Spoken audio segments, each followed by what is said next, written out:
The first time I saw Sue Ann Worley, she was standing on the corner of Main Street and the CVS parking lot. She was wearing a long acid green sateen skirt, a bright yellow beruffled rayon blouse, and purple rhinestone embellished high heels. A terrifying cherry red wig lay on her head, hiding her scruffy blonde hair and laying out on her shoulders like so many red pickup sticks. A young supporter named Darla stood beside her. She held a sign that said, "Vote for Sue Ann Worley for 1998 Pancake Princess." Now, Sue Ann stood tall and proud in her Goodwill garb. She grinned and greeted every passersby with a slow-drawled, "Hey there." Now, in my growing up southern town, every girl had a beauty pageant. There was the rhododendron queen. There was the Lady of Laurel, the tomato princess. There was even an empress of early peas, a tobacco duchess, and the queen of corn. Well, just about every weekend in my small town, you could find a beauty pageant at the end of the summer and the beginning of the fall. Now, in Edgewood, Tennessee, all the girls vied to become the Pancake Princess. This was a be-all, end-all, take your life in your hands, mad scramble that happened to coincide with the YMCA-sponsored Relay for Life and the fluffy breakfast carbohydrate all-you-could-eat contest. Hence, the Pancake Princess. Now, this wasn't just any lightweight, let's commemorate this little flower or that little vegetable, but this was a political, highly organized community event. It was fueled by fat wallet papas and frantic mamas just salivating to luxuriate in the reflected glory of their daughter's success. Now, Sue Ann had none of this high-powered respecter of persons backing, but she did have a scrappy disposition and just a courageous little heart. And she had an imagination that was big as the world. She aimed to win the title of the 1998 Pancake Princess. Now, how was she going to do this? She had to plan very carefully. But before I tell you how she brought this into being, I want to tell you a little bit about her, because her personality was shaped and honed by a root hog or die existence in the backwoods of Rocky Pine Valley. Her keen little spirit was formed by many years of fighting and scrabbling to get a place at the family dinner table and enough personal space just to breathe. Sue Ann's rebelliousness earned her hard knocks from the hard-faced and harder-handed men of her big extended family. But she had a dream. Her desire for self-actualization propelled her forward, just like that proverbial train was reaching for the round spot of light at the end of the tunnel. And this is how she planned to do it. Told you I'd tell you. Step one was that she had to get 25 signatures on the entry form. Now that wasn't hard. She simply went down Main Street, visited the merchants, and bless her, they gave her sympathy signatures. Second step was sponsorship. Now, Sue Ann didn't have the money for the entry fee, but she had a little plan. She trotted right on over to the Ace Hardware. That was where the Worley men had spent vast amounts of money in their gun collections and their ammo, and Well, the manager just had to give her the $50 sponsorship. It was only right. Now, her elder sister, Pat, owned Patty's Pretty Parlor out in the valley, and she said, "I'll do your hair and your makeup, sister." That left wardrobe. Back to the Goodwill. Now, she scavenged up one rack, scavenged down another rack. She had to have a gown that would be copacetic with the purple rhinestone embellished heels, didn't she? She didn't have money to buy a new pair of shoes, so she had to find just the right gown. And she did. Right there on the rack was the perfect thing. It was a maxi dress. You know, I guess maybe you heard it called by another name, a granny dress. It was a purple and black striped, plunging neckline jersey dress that showed off to perfection all of the curves that she didn't have. Next, she dived into the 25-cent grab bin and she came up with a shimmery orange latex tank, just the perfect thing for the swim competition. She tried it on and bless her heart, her pale beanpole figure looked just like an orange creamsicle. But Sue Ann was not discouraged. No, not her. Because she knew she had that talent competition grasped in her slender little hands. For she had a secret talent. She was an amazing singer. The voice of a lark with a 2-octave range, amazing musicality, and perfect breath control. The song she selected, and you may remember this song because we are talking about 1998 after all. It was called "You Light Up My Life."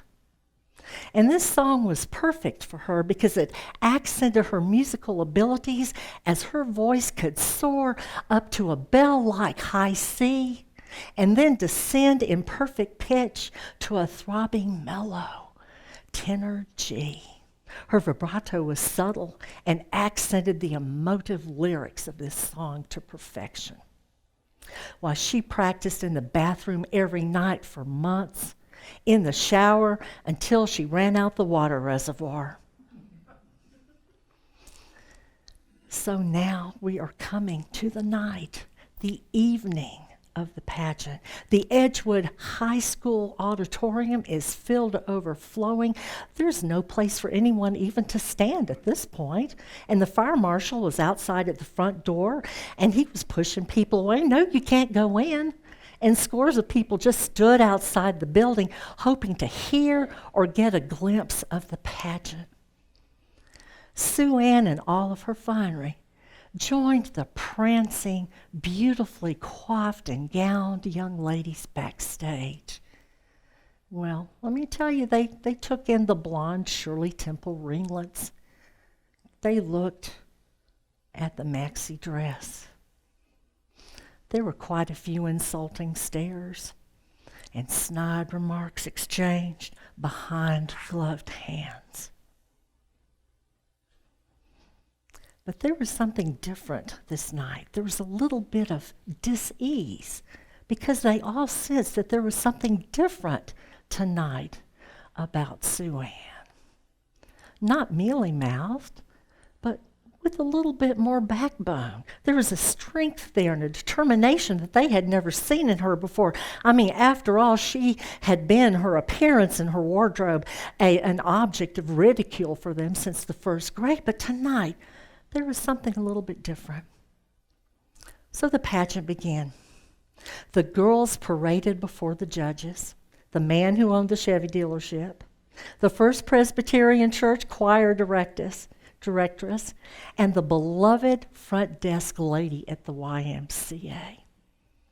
Sue Ann held her head high as she was disqualified early on in both the swimsuit and the evening gown competitions. She walked bravely backstage where her mother and Pat were waiting, and they greeted her with warm hugs. And Sister Pat poured out hot water and lemon from the thermos she had brought and gave it to Sue Ann to drink.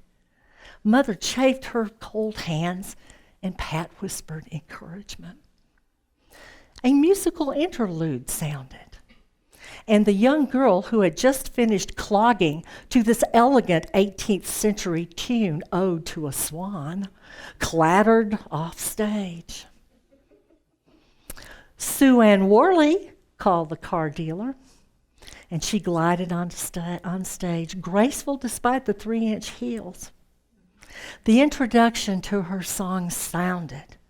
She lifted her eyes above the audience and swept into the first line. So many nights I sit by my window.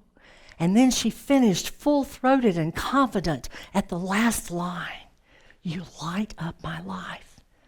And then she dropped humbly into a deep curtsy. There was total silence in the auditorium. And then sporadic, oh my's, and wows, and did you knows? They broke out all over the auditorium. They swelled into applause. And then a roar of amazement and approval rolled back and forth in the auditorium. And even the judges leaped to their feet. Encore! More, more! Sue Ann looked to the judges. They nodded. Yes, yes. And she sang a rich, slow a cappella, Amazing Grace. Well, now what do you think? Do you think she walked away with the crown for the 1998 Pancake Princess that year? She did, because she swept the judges' opinions away. It didn't matter who had shown up in a beautiful pastel gown or who just looked so svelte and so gorgeous in their swimsuit. The talent had it that evening. Now, I lost contact with Sue Ann after she went off to the Curtis Institute of Music on a full scholarship the following September. Her family didn't come out of Rocky Pine Valley very often. And to inquiring customers at the beauty parlor, Sister Pat just said she's doing well up north. And that's about all we heard for a while. But I'm on an email list for cultural events around the globe. And in December of 2012, something popped up on my computer screen from the Royal Albert Hall. There was a picture. It was Sue Ann, Susanna Worley. She was gowned in sumptuous couturier garnet velvet. Her once lank hair was sculpted into rich blonde waves that framed a face no longer gaunt, but now full and beautiful. A warm gaze of composure spilled from eyes that had once been eager and hungry. She was the soprano lead, Donna Elvira in Mozart's opera Don Giovanni, backed by the full London Philharmonic Orchestra. Wow! With my finger I wrote, first place, across my computer screen. Now, Sue Ann's mother had died a few years before, but I drove to Rocky Pine Valley and I picked up Sister Pat, and together we jetted across the Atlantic and landed in London. We purchased tickets and we caught the performance and reveled in her talent. It was amazing. As the second standing ovation was melting away and people were leaving the theater, Sue Ann came out from behind the curtain. She greeted us and she introduced us to Michael, her husband, who was first chair in the viola section of the Philharmonic.